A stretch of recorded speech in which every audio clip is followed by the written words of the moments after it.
الحمد لله الذي هدانا لهذا وما كنا لنهتدي لولا أن هدانا الله ونشهد أن لا إله إلا الله وحده لا شريك له ونشهد أن سيدنا وسندنا وحبيبنا وحبيب ربنا ومولانا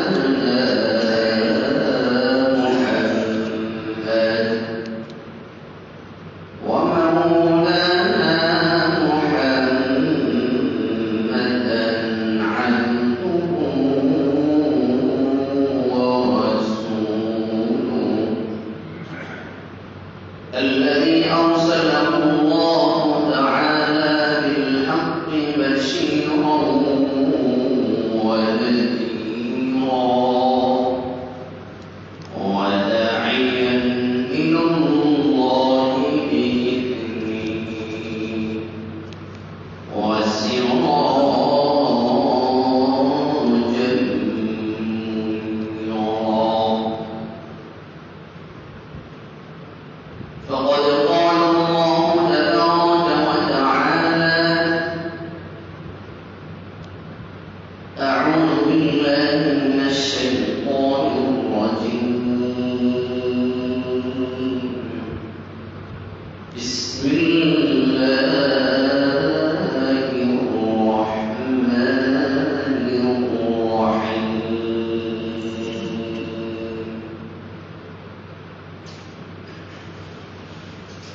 إن أول بيت وضع للناس للذي بمكة مباركا وهدى للعالمين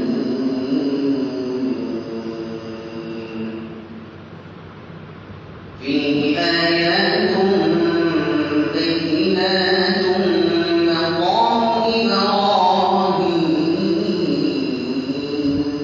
إبراهيم ومن دخله كان آمنا ولله على الناس حج البيت من استطاع إليه سبيلا ومن كفر فإن الله غني عن العالمين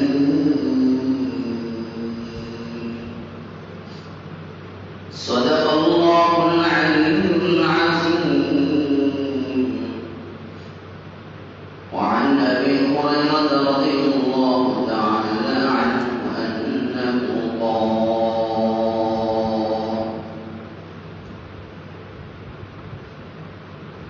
قال النبي صلى الله عليه وسلم من حج لله فلم يرفث ولم يفسق رجع كيوم ولدته أمه أو كما قال النبي صلى الله عليه وسلم سبحانك لا علم لنا إلا ما علمتنا إنك أنت العليم الحكيم شكر محمد شهدوا شكر اللهم صل على محمد وعلى آل محمد كما صليت على إبراهيم وعلى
ইসলাম প্রিয় যুবক ভাইয়েরা, পর্দার অবস্থানরত সম্মানিতা মা ও বোনেরা, রব্বে কায়নাতের দরবারে অসংখ্য অগণিত শুকরিয়া জ্ঞাপন করছি যে মহান মালিক আপনাকে আমাকে পবিত্রতম জুমার দিনে মসজিদে এসে রব্বে কায়নাতের কুদরতি পায়ে সিজদা দেওয়ার জন্য মসজিদে এসে কিছুদিন আলোচনা করা এবং শোনার সুযোগ করে দিয়েছেন। এই জন্য দিন থেকে সকলে কালিমাতুশ শুকর আদায় করি আলহামদুলিল্লাহ। মুহতারাম হাজিরিন, আমি আপনাদের সামনে সূরা বাকারা, সূরা আলে ইমরানের 96 এবং 97 নং আয়াত তেলাওয়াত করেছি এবং রাসূলুল্লাহ সাল্লাল্লাহু আলাইহি ওয়াসাল্লামের অসংখ্য গণিত বাণী থেকে সহিহুল বুখারীর 1521 নং হাদিস আপনাদের সামনে উপস্থাপন করেছি। আল্লাহ পাকের তৌফিক নিয়ে তেলাওয়াতকৃত আয়াত ও হাদিসকে সামনে রেখে কিছুদিন আলোচনা করার চেষ্টা করব ইনশাআল্লাহ। মুহতারাম হাজিরিন, আল্লাহ পাক রব্বুল আলামিন এই পৃথিবীতে সর্বপ্রথম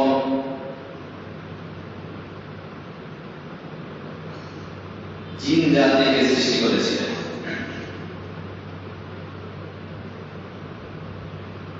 সর্বপ্রথম পৃথিবীতে বসবাস কারা করেছেন?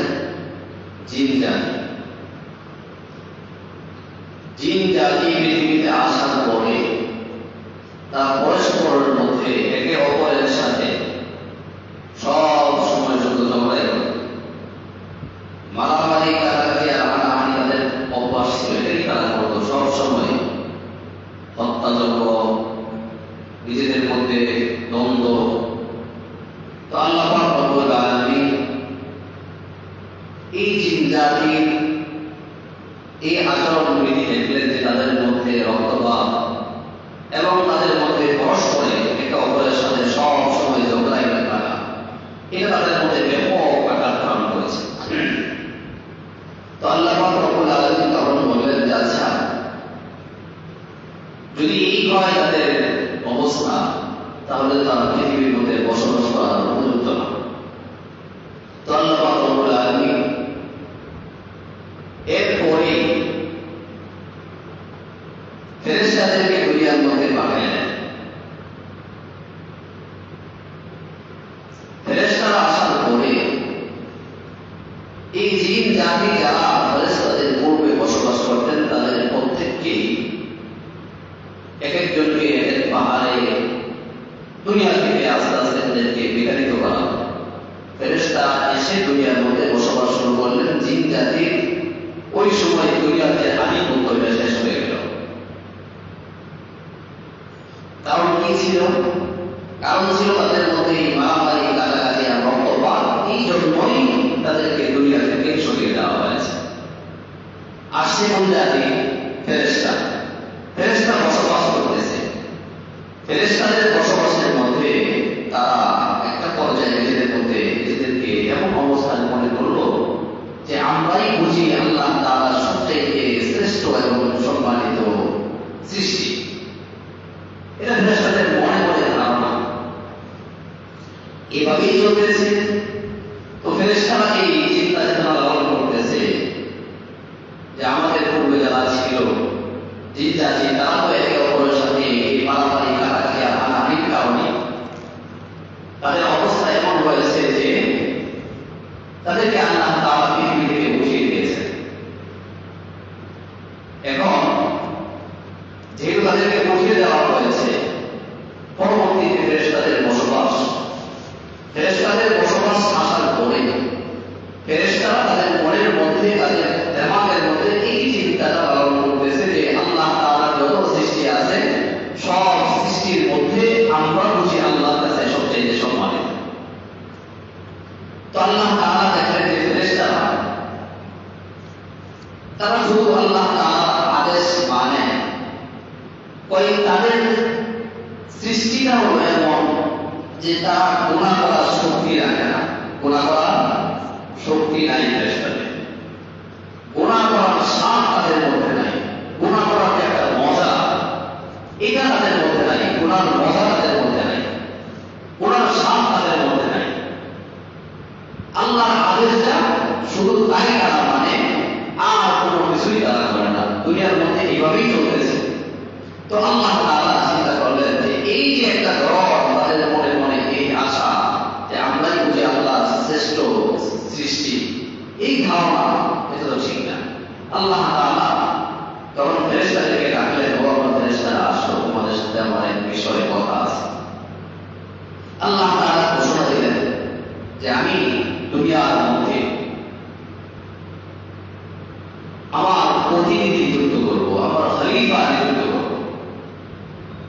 তখন ফেরেশতারা বলে উঠলেন, হে আল্লাহ, আপনি তো আমাদেরকে বানাইছেন, ইবাদতের জন্য তো আমরাই আছি। আমাদের আগে যে সৃষ্টি ছিল তারা তো আপনার ইবাদত করে নাই, তারা তো এসা দুনিয়ার মধ্যে শুধু মারামারি কাটাকাটি করছে, তারা তো ইবাদত করে নাই। আমরাই তো আছি ইবাদতের জন্য, আমার সৃষ্টির কি প্রয়োজন? আপনার প্রতিনিধি হিসাবে তো আমরাই শ্রেষ্ঠ, আমরাই তো পারি আপনার গোলামি করবার জন্য, মানুষের কোনো দরকার নাই। তো আল্লাহ তাআলা তাদেরকে বললেন যে দেখো, তোমাদের মধ্যে যে গুণ আছে, তোমরা যে আলাদা যে কাইফিয়ত তোমরা বুঝতেছ, এটা তোমাদের শ্রেষ্ঠ হওয়ার কোনো কারণ হতে পারে না। কারণ তোমাদের মধ্যে তো গুনার মজাই নাই, গুনার স্বাদটাই তোমাদের মধ্যে নাই। এজন্য তোমরা শুধু ইবাদত করো, এ কথা সত্য। তো ফেরেশতারা মনে মনে ভাবলেন যে হয়তো বা আল্লাহর কাছে আমরা যে কথা বলেছি এই কথাটা আল্লাহ পছন্দ করেন নাই, আমাদের জন্য বুঝি অন্যায় হয়ে গেছে, গুনাহ হয়ে গেছে। এই জন্য ফেরেশতারা নিজেরা খুব অনুতপ্ত হলেন যে আল্লাহ যা বলেছেন তাই তো ঠিক ছিল, আমরা যা বলতেছি এটা তো হয়তো বা ঠিক না।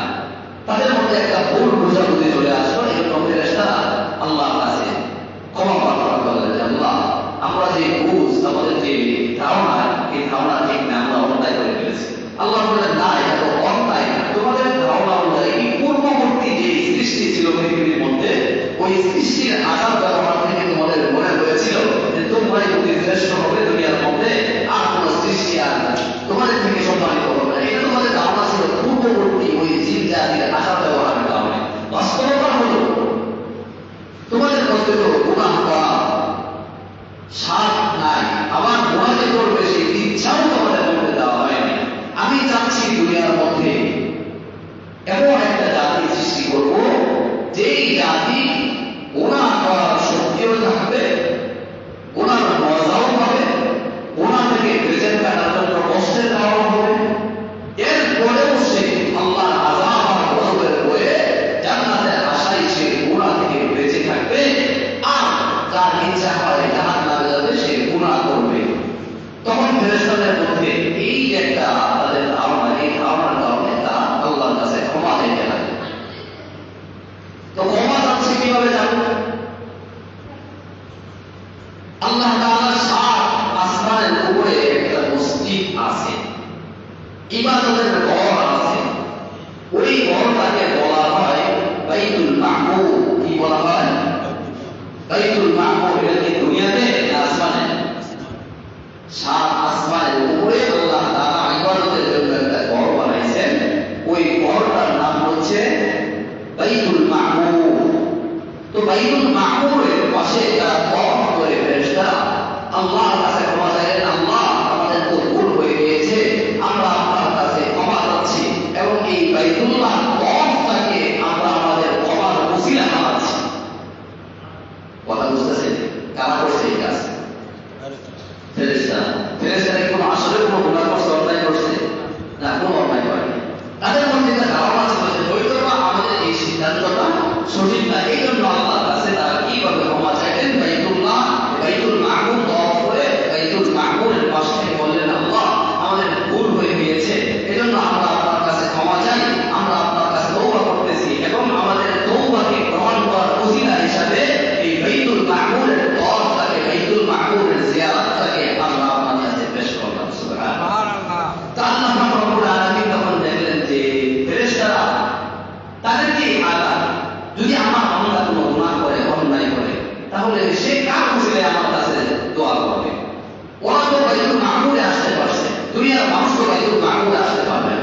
তো বাইতুল মামুরে আসতেই পারবে না, কিন্তু তারা কি করে আমার কাছে ক্ষমা চাবে, কিভাবে আমার কাছে উসিলা কামাবে? তখন আল্লাহ তাআলা ফেরেশতাদেরকে বললেন যে যাও, দুনিয়ার মধ্যে যাও, তোমরা কি ওই বাইতুল মামুর যেখানে আছে ঠিক সেই জায়গায় একটা মসজিদ নির্মাণ করো, ইবাদতের ঘর নির্মাণ করো, যাতে একেবারে এটা হবে পৃথিবীর একেবারে সর্বদিক থেকে ভেবে যুগে সর্বশেষ দিন মধ্যবিন্দুটা হবে মধ্যে ওই জায়গাটাতেই তোমরা একটা ঘর নির্মাণ করো, যেই ঘরের উসিলায় আমার বান্দা, আমার ওই আশরাফুল মাখলুকাত তারা যেন অন্যায় করলে, গুনাহ করলে ওই ঘরের মাধ্যমে আমি আল্লাহর কাছে ক্ষমা চাইতে পারি। সুবহানাল্লাহ, যাতে আল্লাহর কাছে ক্ষমা চাইতে পারে। এই ঘরটা কোন ঘর? বাইতুল্লাহ শরীফ। কোন শরীফ? বাইতুল্লাহ শরীফ। বাইতুল্লাহ শরীফ কোথায়? বাইতুল মামুর যেখানে ঠিক সেই নিচে। আর সেখানে যদি সব যন্ত্রপাতি নিয়ে নামা হয়, মাথার উপরে দেখা যাবে ওটা হলো পৃথিবীর মধ্যবর্তী জায়গা। সর্বদিক থেকে ডানে বামে উত্তর দক্ষিণ পশ্চিম সব দিক থেকে ওই বাইতুল্লাহ শরীফটা হলো পৃথিবীর মধ্যবর্তী জায়গা। এই ঘর কেন বানানো হলো? যাতে মানুষ ওই ঘরের জিয়ারত করে তার গুনাহগুলোকে আল্লাহর সামনে দাঁড় করিয়ে তার জীবনটাকে সে শ্রেষ্ঠ বানাতে পারে, এবং ওই তার মাধ্যমেই আল্লাহ তাআলা আশরাফুল মাখলুকাত হিসাবে দুনিয়ার মানুষগুলোকে হওয়ার একটা মাধ্যম হিসাবে দাঁড় করিয়ে দিয়েছেন। এজন্য রাসূলুল্লাহ সাল্লাল্লাহু আলাইহি ওয়াসাল্লাম বলেন, মান হাজ্জা লিল্লাহ, যে ব্যক্তি আল্লাহর জন্য হজ করবে। কার জন্য? আল্লাহর জন্য। ফালাম ইয়ারফুস ওয়ালাম ইয়াফসুক, শব্দ আছে দুইটা শব্দে। সে ওখানে কোনো ফাহিশা কাজ করবে না, অশ্লীল কোনো কাজ করবে না, গুনাহের কোনো কাজ করবে না। ওই ব্যক্তি যার হজ আল্লাহর কাছে শর্ত শারাত অনুযায়ী কবুল হয়ে গেল, ওই ব্যক্তি তার বাড়িতে ফিরবে কেমন হালাতে? ওই যেমন নাকি একজন নবজাতক শিশু তার মায়ের গর্ভ থেকে দুনিয়ার মধ্যে আগমন করে নিষ্পাপ অবস্থায়, ঠিক সেইভাবে নিষ্পাপ অবস্থায় একজন হজ যাত্রী সে তার হজ যদি আল্লাহর কাছে কবুল করাইতে পারে, ওই ব্যক্তি হজ থেকে তার বাসায় ফিরে আসবে ওই মাসুম নিষ্পাপ শিশুর মতো। এই ঘরটা আল্লাহ তাআলা নির্মাণ করাইছেন তাদেরকে দিয়ে, সর্বপ্রথম ফেরেশতাদেরকে দিয়ে। পৃথিবীর ঘর, কিন্তু এই ঘরের সাথে মুসলমানদের সম্পর্ক খুব গভীর এবং নিবিড়, খুব সম্পর্ক এই ঘরের সাথে। এজন্য গোটা পৃথিবীর সমস্ত মসজিদে সম্পর্ক হলো বাইতুল্লাহর সাথে। কিসের সাথে? বাইতুল্লাহর সাথে। আমাদের দেশ থেকে কেবলা নির্ধারণ করা হয়েছে পশ্চিম দিকটাকে। কেন? ওই পশ্চিম দিকে বাইতুল্লাহ কেবলা, এই জন্য আমাদের কেবলা বলি। ঠিক আমাদের দেশ ছাড়া এই দেশগুলো উত্তর দিক থেকে বাইতুল্লাহকে পায়, তাদের কেবলা উত্তর দিকে। যাদের দক্ষিণ দিক থেকে পায় তাদের কেবলা দক্ষিণ দিকে। মূলত পশ্চিম দিকে কেবলা না, আমাদের দেশ থেকে পশ্চিম দিকে। যেখান থেকে যেভাবেই হোক গোটা পৃথিবীর মানুষের ইবাদতের কেন্দ্রবিন্দু এবং মূল জায়গা হিসাবে আল্লাহ পাক রব্বুল আলামিন বাইতুল্লাহ শরীফকে ফেরেশতাদের মাধ্যমে নির্মাণ করেছে, এবং সেই ঘরটাকে মুসলমানদের ইবাদতের প্রত্যেকটা ঘরের সাথে সম্পৃক্ত করে দেওয়া হয়েছে। এজন্য প্রশ্ন আসতে পারে, যাদের টাকা পয়সা আছে তারা তো হজে যাবে, হজ করবে, ভালো কথা। যাদের টাকা পয়সা নেই তারা কি করবে? তারা কি করবে?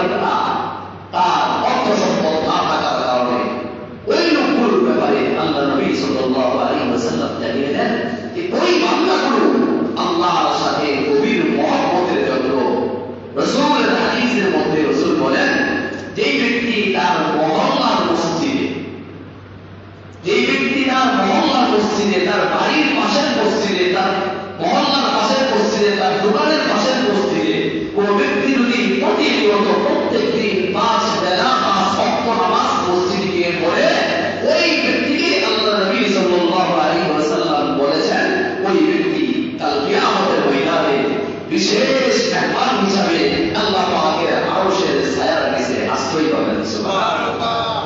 বলা হয়েছে এই ব্যক্তিগুলো মসজিদকে মহব্বত করে, মসজিদকে মহব্বত করে, মসজিদকে ভালোবাসে। মসজিদের মহব্বতের সর্বপ্রথম দাবি হচ্ছে মসজিদের নামাজ আদায় করা। সর্বপ্রথম কাজ হলো মসজিদের নামাজ আদায় করা, এটা হলো মহব্বতের দাবি। এজন্য আপনারা যারা মুরব্বী আছেন অনেকেই দেখেছেন টিনের ঘর, চুলের ঘর, বাঁশের ঘর, এই কোন রকম পাতা মালা দিয়ে অনেক নামাজ পড়ে। তাহলে এই বিল্ডিং যেটা, এই বিল্ডিংটা রূপান্তর হয়েছে, কিন্তু মহব্বত ছিল ওটাই যেটা ছিল নামাজের সম্পর্ক। এজন্য এই ব্যক্তি হজাইতে পারবে না, কিন্তু 5 ওয়াক্ত মহল্লার মসজিদে নামাজ পড়বে। ওই রাসূল বলেন যে এই লোকগুলো মসজিদকে বেশি ভালোবাসে, ওই লোকগুলোই কাল কিয়ামতের ময়দানে আল্লাহ পাক রব্বুল আলামিন তার আরশের ছায়ার নিচে আশ্রয় দিবেন। সুবহানাল্লাহ। তাহলে এই বাইতুল্লাহ শরীফ নির্মাণ করা হয়েছিল সর্বপ্রথম ফেরেশতাদের মাধ্যমে। কখন করা হয়েছিল? মানুষ সৃষ্টির আগে না পরে? মানুষ সৃষ্টির আগে। মানুষ সৃষ্টির আগে সর্বপ্রথম পৃথিবীতে আগমন করলেন, তিনিও ছিলেন একজন নবী। আমার আপনার সূত্র সম্পর্কে বাবা লাগেন, তিনি হলেন কে? হযরত আদম নবী। হযরত আদম আলাইহিস সালাতু ওয়াস সালাম। আদম নবী পৃথিবীতে আসার পরে মানব বিস্তারের সুবিধার্থে আল্লাহ পাক রব্বুল আলামিন আদম নবীর স্ত্রী আমাদের মা হাওয়া আলাইহিস সালাতু ওয়াস সালামের গর্ভে 2টি করে সন্তান, প্রত্যেকবার 2টা করে। তো প্রত্যেক 2টার মধ্যে একটা ছেলে একটা মেয়ে, একটা ছেলে একটা মেয়ে।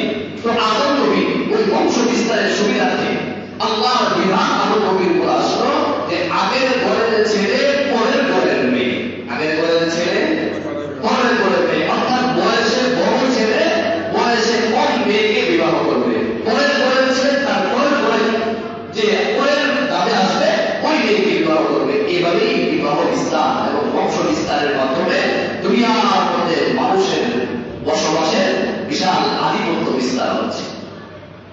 আদম নবী আগমনে প্রায় 600 বছর পরে, কতদিন পরে? 600 বছর পরে আদম নবীর সন্তানদের মধ্য থেকে কিছু মানুষ তারা মূর্তি পূজায় ব্যস্ত হয়ে গেল। কিছু মানুষ মূর্তি পূজায় ব্যস্ত হয়ে গেল। তারা কারা? আদম নবীর সন্তান।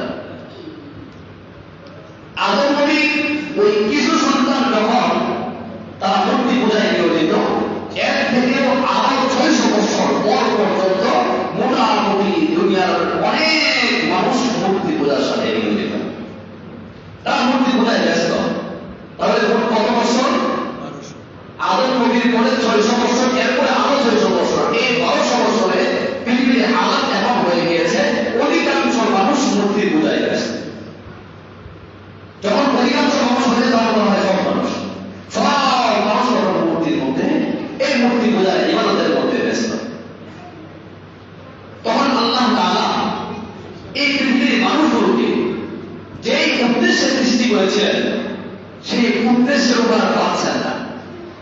জিন জাতিকে আল্লাহ তাড়িয়ে দিয়ে মারামারি করে, কাটাকাটি করে, আল্লাহর ইবাদত করেন না। ফেরেশতাদেরকে দিলেন, ফেরেশতাদের মধ্যে শুধু ইবাদতের সাথ, ইবাদত ওরা গুনাহ করতেও পারে না, ওরা ইনসান নাই, ওরা মজাও বুঝে না। এরপর আল্লাহ তাআলা মানুষ সৃষ্টি করলেন। এখন এই মানব জাতি আদম নবীর পরে যখন এরকম মূর্তি পূজায় ব্যস্ত হয়ে গেল, তখন আল্লাহ পাক রব্বুল আলামিন নূহ আলাইহিস সালাতু ওয়াস সালামকে দুনিয়ার মধ্যে প্রেরণ করলেন। তাকে নূহ আলাইহিস সালামকে। তো নূহ আলাইহিস সালামের দায়িত্ব ছিল দুনিয়ার মানুষগুলোকে আল্লাহর দিকে ডেকে নিয়ে আসবে, দুনিয়ার মানুষগুলোকে দাওয়াত দিবে। এই দাওয়াত চলতেছে, তো কয় দিনের দাওয়াত?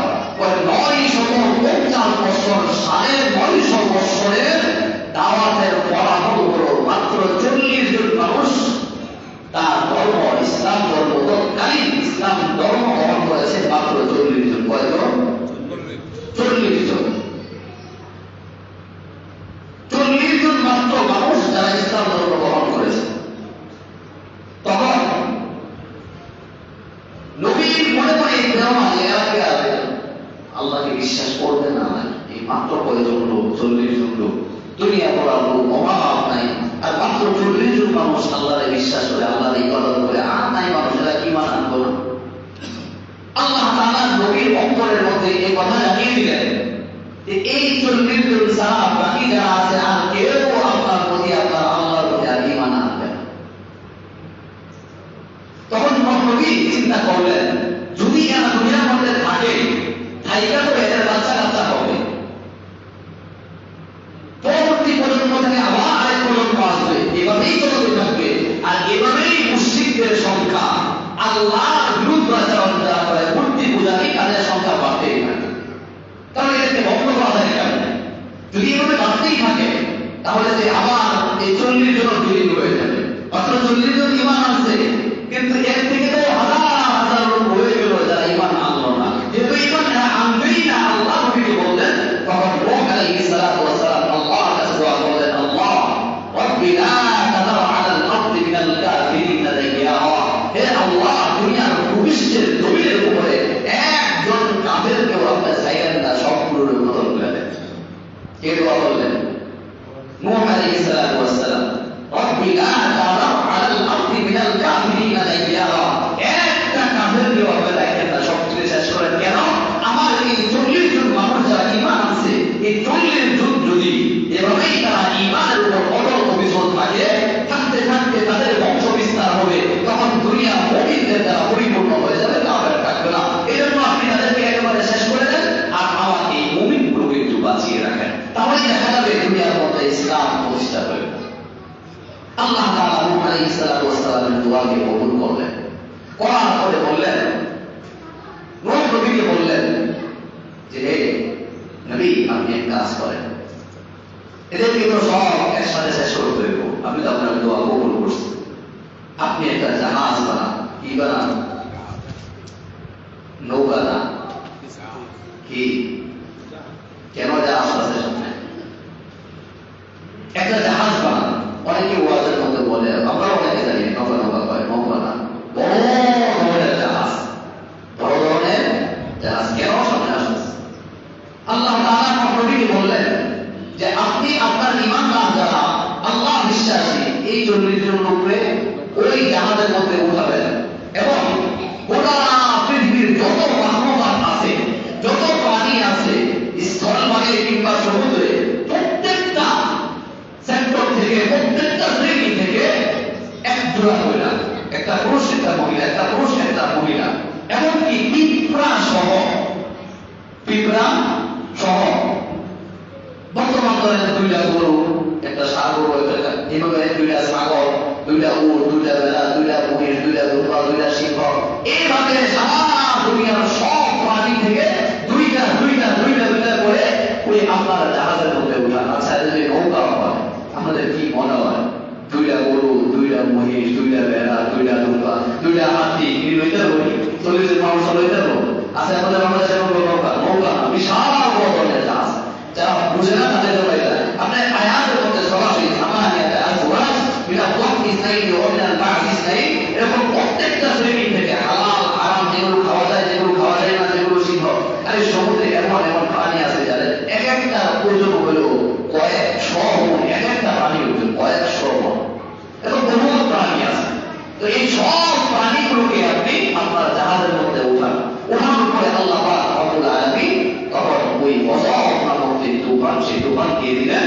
পানি আর তুফানের কারণে মানুষ সব বেশি গেল, এবং দুনিয়ার যত ঘর বাড়ি আছে যা ছিল সব আল্লাহ তাআলা পানির সাথে মিশিয়ে দিলেন, সব ধ্বংস হয়ে গেল। এখন বাকি আছে কয়জন? 40 জন। নবীর সাথে কয়জন বাকি আছে? 40 জন। ওই 40-এর মধ্যে 37 জন যাদের কোনো ইতিহাস পাওয়া যায় না। 37 জন ব্যক্তি এমন আছে যাদের কোনো ইতিহাস পাওয়া যায় না, সে কার ছেলে, তার ছেলেকে, তার দাদাকে, তার বসবাস কোথায়, সে কোথায় ছিল, তার কি চরিত্র, এই 37 জনের কোনো পরিচয় পাওয়া যায় না। মাত্র 3 জন মানুষের পরিচয় পাওয়া যায়, এবং 3 জনের দ্বারা পরবর্তী যত প্রজন্ম দুনিয়ার মধ্যে আসছে সবাই ওই 3 জনের সন্তান। আর এই 3 জনের বাপ হলেন নূহ আলাইহিস সালাতু ওয়াস সালাম, অর্থাৎ নূহ আলাইহিস সালাতু ওয়াস সালামের 3 সন্তান। 3 সন্তানের নাম হচ্ছে হাম, সাম, ইয়াফেস। হাম, সাম, ইয়াফেস, এই 3 সন্তান বাকি ছিল। এই তিন সন্তান থেকেই দুনিয়ার সমস্ত মানুষ তাদের বংশধর। এই জন্য নূহ নবীকে বলা হয় দ্বিতীয় আদম। কি বলা হয়? দ্বিতীয় আদম। আদম তো প্রথম ছিলেন নবী। ওই নূহ আলাইহিস সালাম বলেন পরবর্তী কিয়ামত পর্যন্ত যত মানুষ আসবে সমস্ত মানুষের দ্বিতীয় পিতা হলেন নূহ আলাইহিস সালাম। কারণ ওই তিন সন্তান ছিল নূহ আলাইহিস সালামের হাম, সাম, ইয়াফিস। এই তিনজনের দ্বারা গোটা পৃথিবীর মানুষের বংশ বিস্তারের মাধ্যম। এবং এই তিনজন চিন্তা করলেন তো আগের যা আছে সব তো শেষ, মাটির সাথে মিশে গেছে। দুনিয়ার থাকতে হলে কিছু করার দরকার, বাবার কাজ করা দরকার, বাড়ি করার দরকার, কিছু না কিছু করে তো চলতে হবে। কি কি করা যায়? তখন তারা চিন্তা করলেন তিনজনে মিলে তাদের বাচ্চা কাচ্চা নিয়ে একটা শহর নির্মাণ করবে। একটা শহর নির্মাণ করবে। কোরআনের ভাষায় ওই শহরটার নাম দেওয়া হয়েছে বাবেল শহর। কি শহর? বাবেল শহর। বাবেল শহর তৎকালীন যুগে সবচাইতে প্রসিদ্ধ এবং উন্নত মানের শহর ছিল বাবেল শহর। এই বাবেল শহরের মধ্যে পরবর্তীতে নমরুদ বাদশা হয়েছে। কে? নমরুদ। এই নমরুদ বাদশা হচ্ছে বাবেল শহরের। বাবেল শহরের বাদশা হওয়ার পরে নমরুদের চরিত্র ছিল একটু ভিন্ন রকম। নমরুদ যেমন নিজেকে বাদশা মনে করতো, আবার আল্লাহ মনে করতো। নিজেকে খোদা মনে করতো, এটা নমরুদের কাজ। নমরুদ এটা মনে করতো।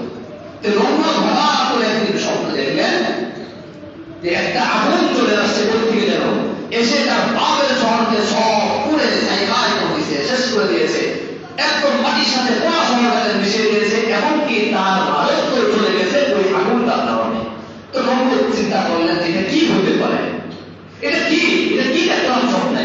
তার উজির আছে মন্ত্রী পরিষদকে ডাকছে, আমি তো তাদের স্বপ্ন দেখলাম এখন একটা আগুন এসে বাবেল শহরকে জ্বালিয়ে পুড়িয়ে ছারখার করে দিয়েছে।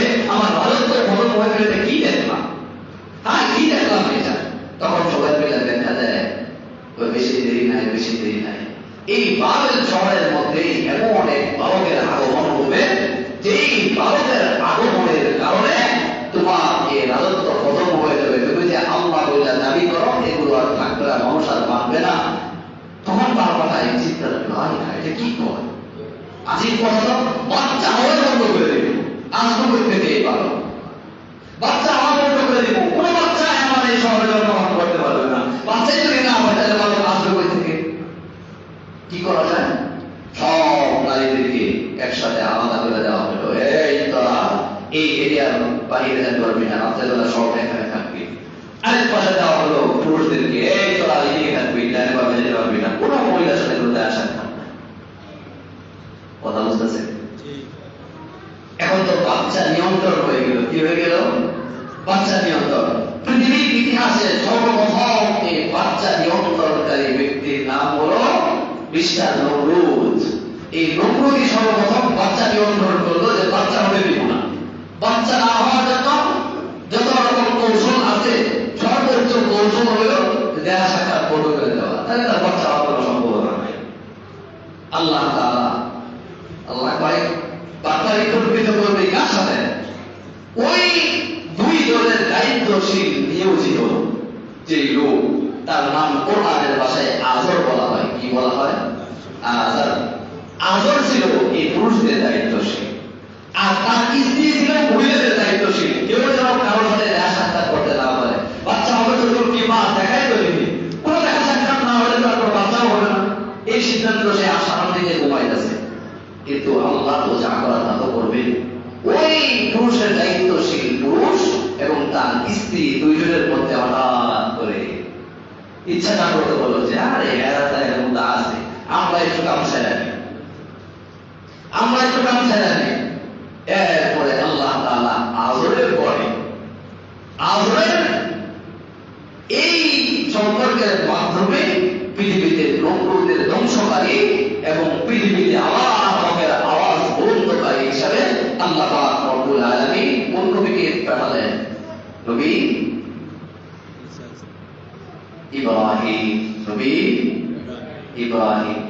ইব্রাহিম নবী দুনিয়াতে আসার পরে তার সাথে অনেক ঝগড়া হয়েছে, অনেক লাগালাগি শেষ নাই। কোরআনের একাধিক জায়গায়, কোন জায়গায় বলতো কিরে নমরুদ তুই কার পূজা করস? আজরে বলতো কিরে বাবা এটা কিসের পূজা? বলতে এগুলো তো আমাদের বাপদাদারা ইবাদত করতো, এই জন্য আমরা করি। ওর কথা এটা কি করে সম্ভব?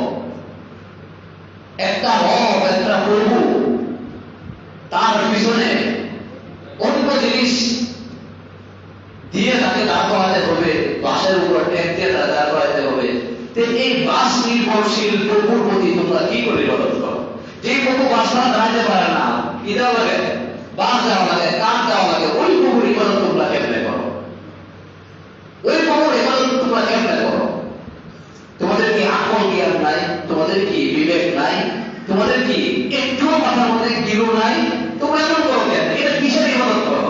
নিজে বানাইলা প্রভু, নিজেই আমার বাস নির্ভরশীল বানাইলা, বাসও দিলা ভিতর দিক দিয়া দিয়া দাঁড় করাইলা, এই প্রভুর ইবাদত তোমরা করো। আচ্ছা, সেই প্রভু তোমাদেরকে লালন পালন করবে তো কিবা? সেই প্রভু নিজেই তো খাইতে পারে না। এই জন্য আপনারা দেখেন না, যখন পূজা হয় তখন বিভিন্ন মূর্তির সামনে বিভিন্ন ধরনের খাবার দেওয়া হয়, কিছু কেক দেওয়া হয়, কিছু মিষ্টি দেওয়া হয়, কিছু এরপরে খাবার দাবার দেয় সব মিলে। আল্লাহ বলেন, দেখ তোর প্রভু কত দুর্বল, আর কত দুর্বল। তোর প্রভুর সামনে যে খাবার দিছ, এই খাবারটা পিঁপড়ায় খায়, মাকড়সায় খায়, পোকা মাকড়ায় খায়, কিন্তু তোর প্রভুর এই শক্তিটা যে একটু দিয়ে সরাই দিব। যার ইবাদত করা হচ্ছে এবং যে ইবাদত করতেছে তার বিবেক কত দুর্বল, তার আকল কিছু নাই। কার ইবাদত করতেছে? তার নিজের খাবার সে ইবাদত করতে পারে না, আর সে নাকি মানুষের কি করবে? ইবাদত করবে, কি করে সম্ভব? তার সামনে খাবার দিয়েছে যে খাও খাও, ভালো খাও, খায় না। এই সব ঘটনা অনেক তর্ক বিতর্কের পরে এই নবী ইব্রাহিমের মাধ্যমে আল্লাহ পাক রব্বুল আলামিন নবী ইসমাঈল আলাইহিস সালাতু ওয়াস সালামকে প্রেরণ করেছেন। সেটা লম্বা ইতিহাস। ওই নবী ইব্রাহিম আর ইসমাঈল আলাইহিস সালাতু ওয়াস সালাম যখন আসলেন দুনিয়ার মধ্যে, তারপরে আসলেন নূহ আলাইহিস সালাতু ওয়াস সালামের পরে, তখন ওই দুনিয়ার তুফানের কারণে ওই বাইতুল্লাহ শরীফ তার উপরে বিভিন্ন ধরনের মাটি ছায়া করোনা পানির করে চলে গেছে, উপরে কিছু গাছপালা হয়ে গেছে। এই জন্য ওই ঘরের যে একটা ভিত্তি ছিল যে কোন জায়গা থেকে কোন জায়গা পর্যন্ত তার দেয়া পর্যন্ত, এটা নবীও জানে না। হঠাৎ করে আল্লাহ পাক রব্বুল আলামিন ইব্রাহিম নবীকে নির্দেশ দিলেন যে আমার জন্য ঘর বানাও। কোন ঘর করতে পারে? ঘর ছিল ওখানে যায় বানাও, ওখানে যায় কোনো ঘর টর নাই। তখন আল্লাহ পাক রব্বুল আলামিন নবী ইব্রাহিমকে জানিয়ে দিলেন যে এই এই সীমানার মধ্যেই ঘরটা আছে, পরবর্তীতে এখানেই আছে। তখন ইব্রাহিম এবং তার সন্তান নবী ইসমাঈল আলাইহিস সালাতু ওয়াস সালাম তারা মিলে এই বাইতুল্লাহ শরীফকে আবার নির্মাণ করলেন। এরপরে আরো অনেক নির্মাণ আছে, সেই নির্মাণ বলতে গেলে সময় শেষ হয়ে যাবে। তো যাই হোক, এই বাইতুল্লাহ শরীফ মানুষের সাথে, মুসলমানের সাথে সম্পর্ক কেমন? এটা হলো আল্লাহ পাওয়ার বড় একটা মাধ্যম, নিজের জিন্দিগির গুনাহ মাফ করার বড় একটা মাধ্যম। তো বাইতুল্লাহ শরীফে আমরা যেতে পারবো না, ওই যেতে না পারলাম। বাইতুল্লাহ শরীফের কিছু ব্রাঞ্চ আছে, কিছু শাখা আছে, পুরা দুনিয়ার মধ্যে কিছু শাখা প্রশাখা আছে, যেটা তোমার বাড়ির কাছেই আছে, তোমার দরজার কাছেই আছে, তোমার বাজারের কাছে, তোমার দোকানের কাছে। ওখানে যাও, ওখানে গেলেও তোমার যোগসূত্র হবে ওই বাইতুল্লাহর সাথে। আর এই বাইতুল্লাহর সম্পর্ক হলো বাইতুল মামুরের সাথে, আর এই বাইতুল মামুরের সম্পর্ক হলো সরাসরি আল্লাহর সাথে। এই জন্য বাইতুল্লাহ শরীফের বাইতুল্লাহ শরীফের সম্মান প্রত্যেকটা মুমিনের হৃদয়ের মধ্যে থাকা। ওই বাইতুল্লাহ সত্য ধরে প্রত্যেকটা মসজিদ দুনিয়ার যেখানে যেখানে আছে, সবগুলো মসজিদ ওই বাইতুল্লাহ শরীফের একটা শাখা প্রশাখা। এই জন্য ওই মসজিদ গুলোকে যারা মসজিদ নির্মাণ করেন, যারা সহযোগিতা করেন, সবচেয়ে বড় সহযোগিতা হলো 5 ওয়াক্ত নামাজ দেয়া। কি দিয়া? 5 ওয়াক্ত নামাজ দেয়া সবচেয়ে বড় সহযোগিতা। এটা হাদিসে স্পষ্ট বোঝা যায় যে মানুষের হৃদয় যদি এমন হয়ে যায়, কোনো ব্যক্তি আসরের নামাজ পড়ছে, তার মনে মনে বাসায় যায় টেনশন করতেছে, কোন সময় যায় মাগরিবের আযান হয়ে যায়। আরে বাজারে কি মাগরিবের নামাজ পাবো কি পাইলাম না, তোর পরে যাবো কি বাজার জায়গা মসজিদে। আমার যখন সে মাগরিবের নামাজ পড়ছে, আমার এশারের বেলা চলতেছে, এশারের নামাজ পড়ে গেছে, আমার ফজরের বেলা চলতেছে, তো এই লোকটার অন্তর হলো মসজিদের সাথে সম্পৃক্ত। আমরা যেটা মনে করি, অনেকে মনে করেন ধারণা হলো 2-4 লাখ টাকা দিলাম, হঠাৎ করে একই পালু উল্টে মুড়ে দিয়ে গেলাম, আর মনে করলাম যে মসজিদের সাথে পয়সা সম্পর্ক করলাম। না, হাদিসে এটা খারাপ কাজ না, খারাপ কাজ না। কি এটাকে ওই হাদিসের অর্থ দেওয়া যাবে না যে কারণে আপনি আরশের ছায়ার নিচে আশ্রয় পাবেন? এটা পাওয়া যাবে না। মসজিদ নির্মাণের কাজে ফজিলত স্বতন্ত্র আছে, ওই শুধু ফজিলতটা কতটুকু? কোনো ব্যক্তি টাকা পয়সা নাই, একবারে কম, গরিব মানুষ, একই মসজিদ নির্মাণ করবে, নিজে খাইতে পারে না, মসজিদ নির্মাণ করতে। ওই এরকম ব্যক্তিও যদি একটা ইটা পরিমাণ, একটা ইটা, এক মুঠ বালু, একটা টাকা পর্যন্ত দেয় কোনো ব্যক্তি, আল্লাহ রাসূল বলেন মান বানা মসজিদান বানাল্লাহু লাহু বাইতান ফিল জান্নাহ, এই ব্যক্তি দুনিয়ার মধ্যে একা মসজিদ নির্মাণ করছে, দুইজনে মিলে করছে, সবাই মিলে করছে, বানানো একটা কিনা দিয়েছে, বানানো হয়েছে, কুয়া দিয়েছে, ক্ষেতের বাদল বাঁধছে, একটু পানি ফেলে দিয়েছে। ও এমন ব্যক্তিও যদি সওয়াবের আশায় আল্লাহকে সন্তুষ্ট করবার জন্য কোনো ব্যক্তি করে, আল্লাহ তাআলা বলেন ওই ব্যক্তির জন্য আমি আল্লাহ মসজিদে ঘর নির্মাণ করবো, যেমন দুনিয়ার মধ্যে করে আমি পর্যন্ত আমার জান্নাতের মধ্যে স্বর্ণের ঘর নির্মাণ করবো। এজন্য বাইতুল্লাহ শরীফের সাথে মুসলমানের সম্পর্ক। এজন্য মক্কার মুহাজিরিন সাত কথা হচ্ছে তাদের উপর হজ খরচ ছাড়বেন না, আয়াত বলা যায় না, পট করে সেরে দেবেন, চিন্তা করতে পারতেন না যে হঠাৎ করে কোথায়